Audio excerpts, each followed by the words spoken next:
Lutte antiterroriste au Mali, l'armée s'exprime sur la situation sécuritaire dans un contexte de recrudescence des attaques. La DIRPA a tenu son traditionnel point de presse ce mardi à Bamako. Procès de l'avion présidentiel se poursuit. La cour d'assises spéciale rejette l'exception d'incompétence soulevée par la défense. D'amples informations dans un instant.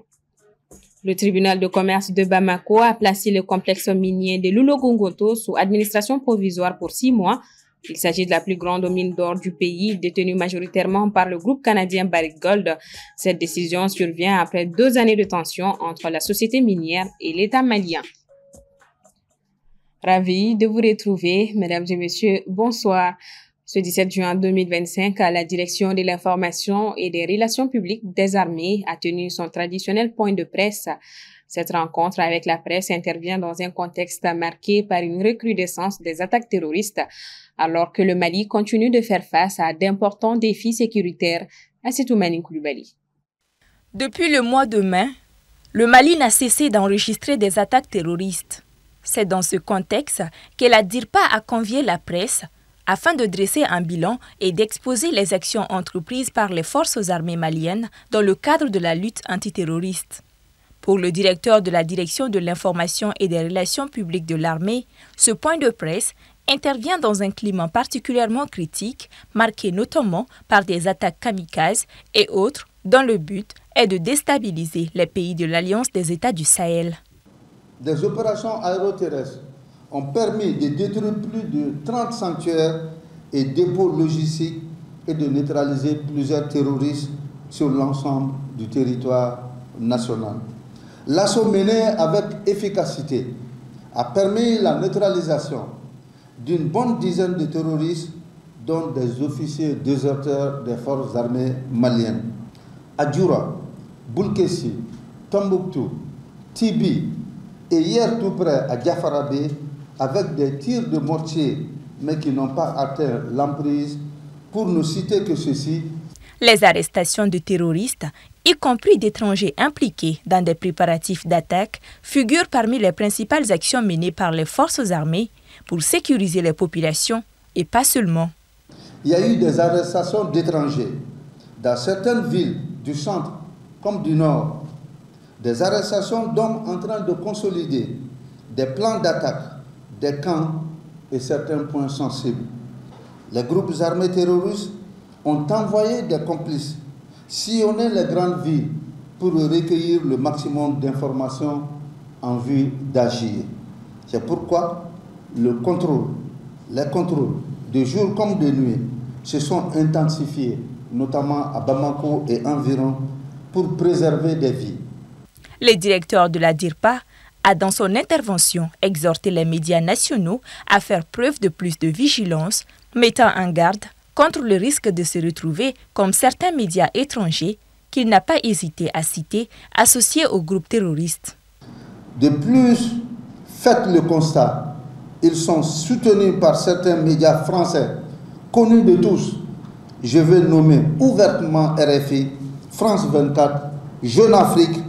La liste est trop longue, qui font l'apologie du terrorisme au vu et au su de tout le monde. Ces médias affirment clairement être en contact avec les terroristes et recherchés. Ils relaient en boucle des images filmées par ces terroristes. Ils ne parlent jamais de nos succès opérationnels. Enfin, les populations ont été appelées à collaborer davantage avec l'armée malienne pour renforcer leur propre protection. Le point de presse est terminé par un appel à la prudence face à la désinformation et à éviter la diffusion d'images obscènes concernant les forces armées maliennes. Un nouveau rapport semestriel met en garde contre la détérioration alarmante de la malnutrition aiguë dans 13 pays et territoires, dont le Mali. L'alerte est lancée par la FAO et le PAM, 2 agences des Nations Unies engagées dans la lutte contre la faim. Ibrahim Babi. L'Organisation des Nations Unies tire une nouvelle fois la sonnette d'alarme. Des millions de personnes risquent une famine imminente dans plusieurs régions du monde si rien n'est fait rapidement. Dans leur dernier rapport sur les points chauds de la faim, la FAO et le PAM alertent sur une aggravation inquiétante de la malnutrition sévère dans 13 pays, notamment le Soudan du Sud, Gaza, Haïti, et le Mali. Ces crises liées à des conflits violents, à des déplacements massifs et au désengagement de certains bailleurs internationaux sont aggravées par le manque de financement et l'accès difficile des humanitaires aux zones touchées. Au Mali, par exemple, l'insécurité persistante et l'envolée du prix des céréales exposent déjà 2600 personnes à un risque de famine extrême. La situation est encore plus dramatique à Gaza, où toute la population pourrait se retrouver en crise alimentaire d'ici septembre, selon les projections de l'ONU. Nous savons où la faim monte et ce qui en est danger, a déclaré Cindy McCain, directrice du PAM, appelant à une mobilisation rapide des financements. Le rapport met aussi en garde contre une extension de la crise au Yémen, à la RDC, au Burkina Faso et au Tchad. L'ONU appelle à agir maintenant car la fenêtre pour éviter des famines dévastatrices est en train de se refermer. Le Mali a célébré ce 16 juin 2025 à la journée de l'enfant africain. La cérémonie commémorative était couplée au lancement officiel des États généraux sur la situation de la femme, de l'enfant et de la famille. Occasion pour le Parlement des enfants de dresser un tableau sans détour de la situation alarmante des enfants au Mali. Les temps forts de la cérémonie avec Ibrahim Babi. Il faut que ça cesse. C'est avec cela que la voix des enfants a fortement détendu au CICB ce lundi. En phase avec cette affirmation, la présidente du Parlement des enfants a dans son discours évoqué les nombreuses difficultés auxquelles font face les jeunes Maliens, dont le fléau de la mendicité infantile, l'exploitation économique, le mariage précoce, les violences basées sur le genre, le manque d'accès à l'éducation et à la santé. Autant de problématiques qui dessinent une réalité difficile et sur lesquelles ces États généraux veulent proposer des pistes de solutions concrètes.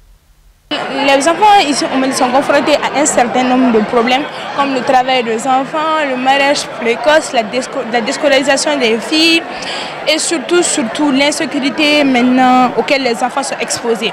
Nous souhaitons que le gouvernement trouve des solutions à ça et que nos dirigeants transforment ces paroles en actions concrètes. Voilà, et que nos droits soient respectés, même pas à 100%, si c'est à 90%. Les États généraux de la femme et de l'enfant, qui s'étendront sur plusieurs semaines, visent à poser les fondations d'une nouvelle politique publique plus inclusive et durable. Ils seront ponctués d'ateliers thématiques, de débats citoyens et de consultations dans toutes les régions du pays. Ce sont des États généraux que nous attendons depuis longtemps pour qu'on puisse vraiment porter des réformes au sein du système concernant la situation de la femme, de l'enfant et de la famille au Mali.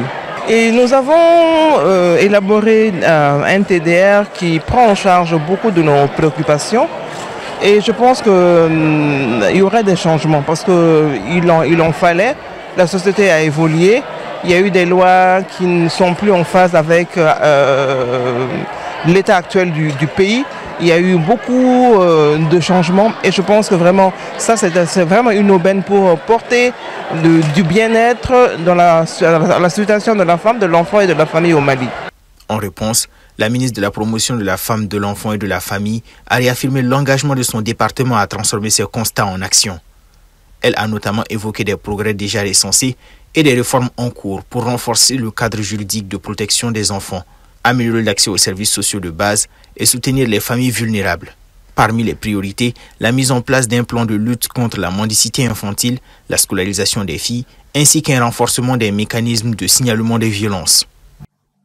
En justice, la Cour d'assises spéciale s'est prononcée ce mardi sur l'exception des compétences soulevées par la défense dans les dossiers de l'avion présidentiel et des équipements militaires. Verdict, la Cour a rejeté cette exception et confirmé sa compétence à juger l'affaire. Le procès reprend donc son cours, nous dit Djeneb Bassamaki. Le procès de l'avion présidentiel et équipement militaire a connu un rebondissement majeur devant la Cour d'assises spéciale hier lundi. Peu après la reprise des débats, les avocats de la défense ont soulevé une exception d'incompétence de la juridiction.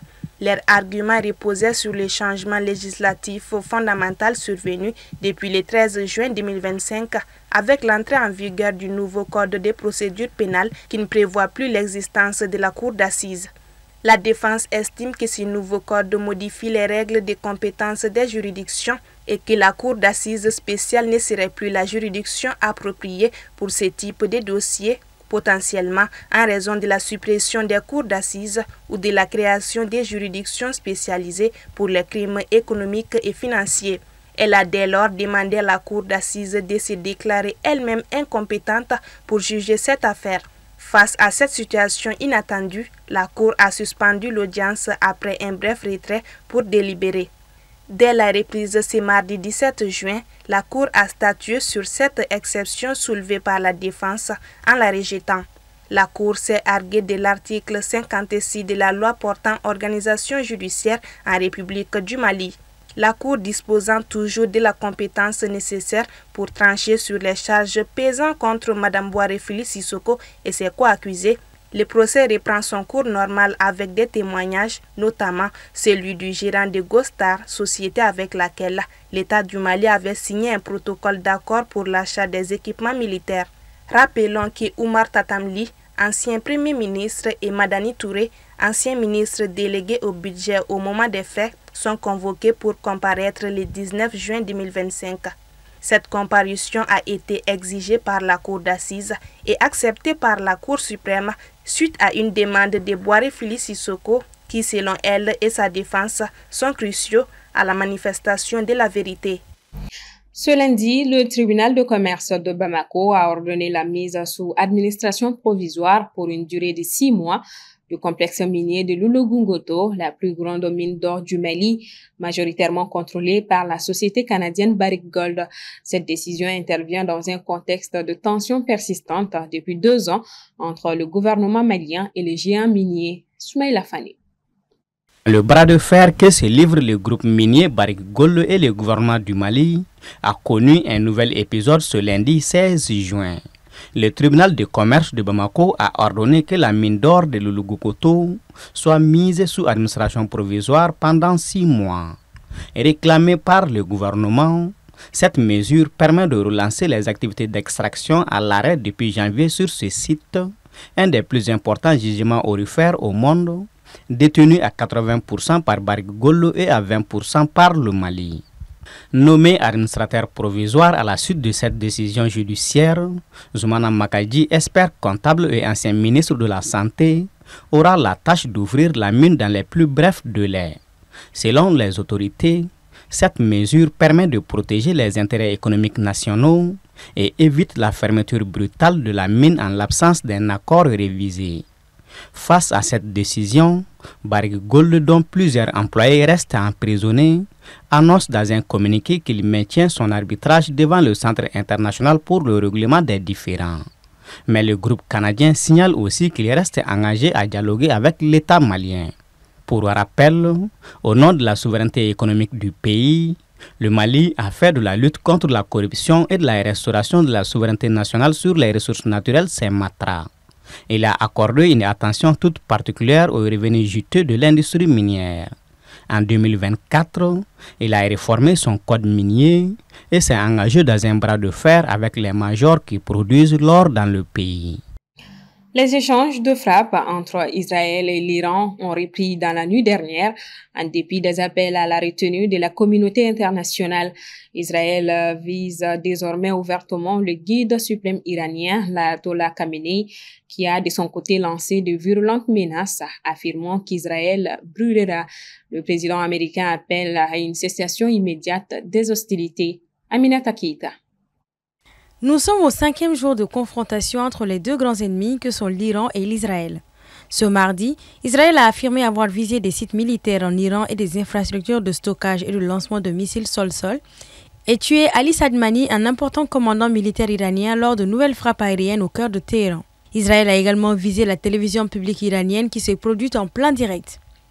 Attaque auquel Téhéran a riposté avec des tirs de missiles et des éclats d'obus dans la région de Tel Aviv, affirmant avoir détruit dans la nuit des cibles stratégiques à l'aide de drones à Tel Aviv et à Haïfa, la grande ville du nord d'Israël. Téhéran a également appelé 2 chaînes de télévision israéliennes à évacuer leurs locaux.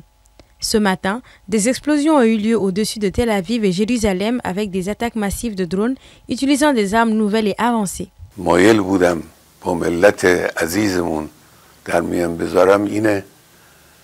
که رژیم صهیونیستی اشتباه بزرگی کرد، خطای بزرگی کرد، غلطی کرد و عواقب او رو بیچاره خواهد کرد به توفیق الهی. Le conflit s'est invité à la réunion des pays du G7 entamée hier lundi au Canada. Quittant le sommet des G7 de toute urgence, le président américain Donald Trump a dit souhaiter une fin réelle au conflit entre l'Iran et Israël et pas un simple cessez-le-feu. Dans une déclaration commune, les dirigeants du G7, à savoir l'Allemagne, le Royaume-Uni, le Canada, les États-Unis, la France, l'Italie et le Japon, ont appelé à une désescalade pour protéger les civils, affirmant le droit d'Israël à se défendre et soulignant que l'Iran est la principale source d'instabilité et de terrorisme dans la région.